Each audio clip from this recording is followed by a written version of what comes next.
spite of all your pampa, your too know, there are human beings in this world. If they stop praying for you, something about you will change. Something negative will come to you. That success, that breakthrough you think you are having, that throne you think you are sitting on, there is a Samuel. If he stops praying for you, you will not be sitting on that throne. I just pray that God will give you a little common sense to humble yourself a little bit and know that you are a great man, but your greatness depends on somebody's prayer.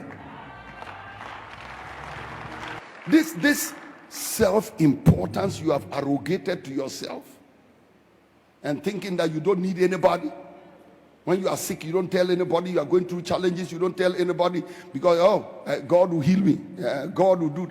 One day you will just realize that you have thrown your life away. God said, and I sought for a man to stand in the gap, that I will not destroy the land, and I found none. Listen to me, God is God, but the amount of dependence, it depends on the human being. You have no idea. He created the whole of the Garden of Eden, and he didn't put angels to take care of it. He didn't come down to take care of the Garden of Eden by himself. God himself said, let us make man in our own image, and let us put him in the garden. Listen, life would have been easier for you if you had listened to all the people who were talking to you. Life would have been easier for you if you had listened to all your advisors. Life would have been easier for you if, when you were fighting and somebody came and said stop, you had stopped.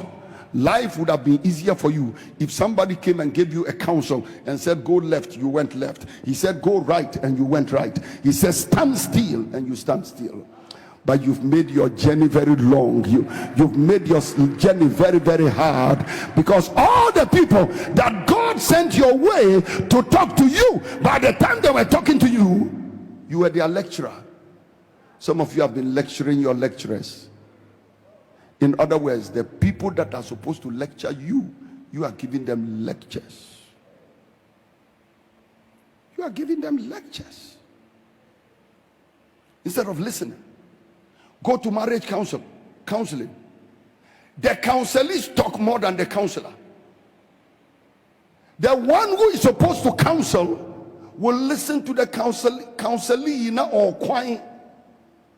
30 minutes, 40 minutes you are talking.